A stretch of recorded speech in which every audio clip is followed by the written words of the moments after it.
Hi guys. So there's a reason why I'm dressed up in all orange today.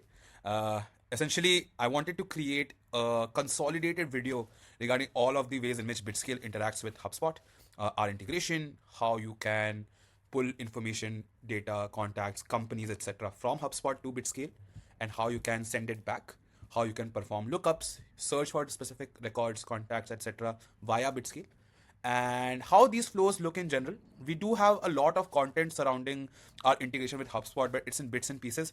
So I thought it would be a nice little idea to create a consolidated video. So basically, in HubSpot, as far as lists or your data is concerned, you maintain it either at the contact or company level. Obviously, deals are also available. And if you ever want to create some kind of custom logic for either your sales reps or maybe your marketing professionals, you can maintain them in static and dynamic lists. So to help with these, and these would usually be the starting point in your like CRM enrichment journey, or if you maintain all of your leads in your CRM, these would be the points that you would want to import into Bitscale. And so how you can do that? Fairly simple. There's an option in New Grid here to import companies from HubSpot, import contacts from HubSpot. So this would be all company level information, and I'll show you how it looks internally. It's basically a lot of filters that you can apply to query the most appropriate companies or the most appropriate contacts that you want to pull into Bitscale. And if you already have that filter set up on HubSpot and it's a dynamic list or a static list and you sort of are working on that only, you can also utilize the import records from HubSpot list functionality right here. So to get started, I'll just show you the import companies from HubSpot feature. And fairly simple. There are a lot of or and combinations that you can create, and using that, you can almost create any form of filter that you want to.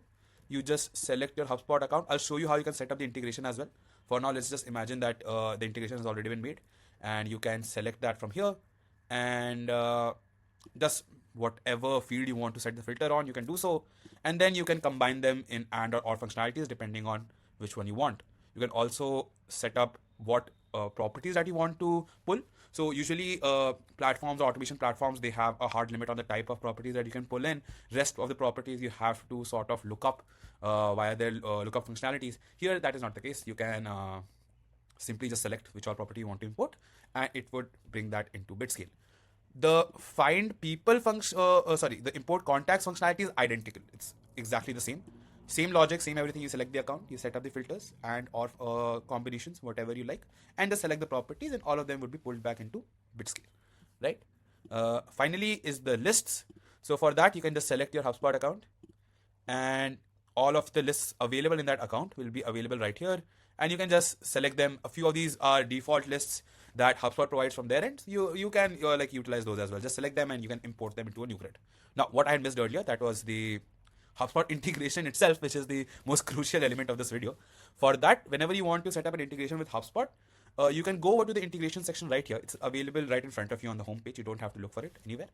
Just click on that and just go to connect integration, and there would be HubSpot add integration right here. As long as you're an admin or you have similar permissions available, if you just click on it, it will take you to the bridge that would enable the HubSpot integration, and it's intuitive. You don't really have to do anything. Just sign in using their own UI, and it will reflect back onto Bitscale. It's not at all complicated at all, right? I'll just head back over to Bitscale to show you the other ways in which we integrate with HubSpot. Perfect. Going back to the home page, and all right, now let's imagine that we want to import some specific companies. I'll just set up the filters once more. Create date is not empty, and life cycle stage is not empty. So these would technically be either those accounts that we have interacted with in some way. That is why their life cycle stage is populated. But that is the internal logic. For you, that might differ. Whatever type of companies that you want to pull in is fine. So you can just preview the results here. All right, so we already have a lot of matching records. I'll just import the first 100 into a new grid. Perfect. So now we have the starting point right here. You would see only 100 rows have been imported. This is not a limitation of any sort. You can simply head back over to data sources here and just pull your data in batches of 1000. So if you want to have all of those data points available in one go, you can do so. But a recommendation from our end would be that whatever functionality that you're setting up, whatever workflow you're creating, create that on the first 100 rows. And once you are sure that it's working fine for you, only then import the other rows, right? So this is by design. And yeah, so I already have the data from HubSpot into Bitscale. So that's fairly simple, nothing too complicated. The next step would be some kind of enrichment, or maybe you want to find their contact information or the company size, etc. There are tons of different videos that you can refer to set that up. For now, I'll only show you the lookup functionality. Almost all of our enrichments are available in this nifty little button right here. So if you just click on that, it would create a list of all the different enrichments that we have. You can go through this at your own time. You can just peruse. And for now, I'll just show you the lookup functionality. So the HubSpot normal integration means this is the enrichment or the action that you'll be utilizing to push data from Bitscale to HubSpot. So sort of like a write function.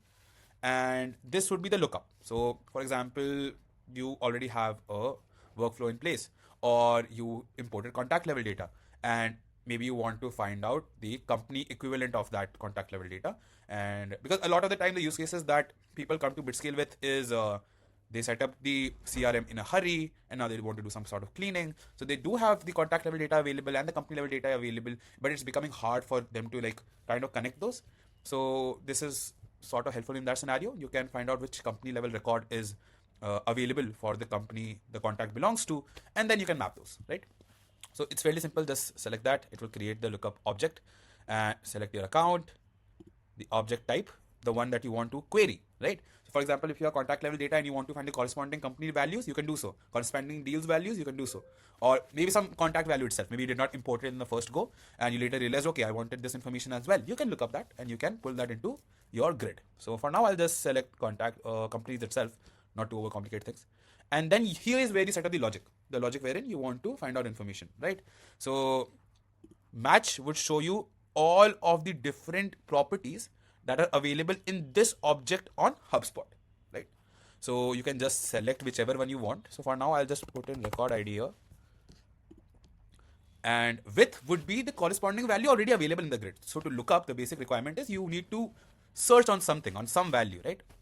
Filter on some value. So you need to have that value. So for now, I do have the record ID available in this grid. So I'll just select that. And in fetch, I can fetch whichever property value that I want. For example, maybe I want the create date, right?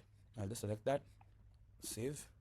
And now I would have an option to run this. So I can either run the entire column, specific cells, or a row, whichever works. No issues really. I'll just run it for the first 10 rows for now. And obviously we find the records. I mean, that is not an issue. That brings me to another use case regarding the lookup. So for example, you have data from another source, and before processing it, maybe you want to check whether you already have that maintained on HubSpot or not. And if it's already available, maybe you would not want to process it or run enrichments on it. In that case, you can use this functionality as it's a lookup. It's a free enrichment. As long as you have a HubSpot account available, you can just set up a condition based on this, that if it does not return any objects, that means the company does not exist in HubSpot. And then you can maybe run enrichments on it and then write it to HubSpot, something like that, right? So anyways, I'm derailing, coming back to this object, and we have the create date available. I can add that as a column now, right? The next step is the final functionality, which is writing back to HubSpot. I mean, getting everything here and that is all fine, but if you're not able to push data to HubSpot, it doesn't make any sense. So you can just head back over here in integrations, and you can click on this HubSpot object and select the account. It's fairly intuitive, really. If you just read what's written there, I think you can go through with this on your own as well. And on record type, just select the record that you're trying to write. So the company here, and action would be add record or update record. Add functionality is like hard writing. Update functionality is it would need or require a key on which you would update the record, which would either be the record ID or the company domain. So we'll just update record here. You'll select the unique identifier. For now, it's record ID, and in map fields. Alright, so I'll simply push the create data I had pulled in earlier into one of our internal values, and I'll just save this and run it for the first 10, and it should work really. Yeah, perfect. It's as simple as this. And once this is created, you can create copies of this workflows, or maybe if this is a recurring thing or a recurring push that you do, you can also go to tweak section and save that as a template, so you don't have to set this up again and again. And yeah, this is majorly it. As long as you have these three functionalities, you can do almost any operation on Bitscale on your CRM on HubSpot, be it pulling in data, pushing data, CRM cleaning functionalities, or re-enrichment, or tracking, signal tracking. And like one of the most unique use cases that I have seen is users utilize our platform for the intent signal catching, and as soon as they find a signal, they will find out about the company, about the person they should reach out to on in Bitscale, and it would create a call sheet and push that to HubSpot. So when the SDRs are going through the HubSpot lists to find out contacts to cold call, they would have the call sheet available with everything that they really need. Maybe you can even create scripts. Nobody's using it right now, but sure, maybe you can utilize our internal content engines to create scripts as well, and utilize that, maintain them across companies and contacts, and just use them for their outreach. And yeah, majorly this is what I wanted to show you in this video. If you have any questions, do reach out to us on our support channel. We are always happy to help. Cheers.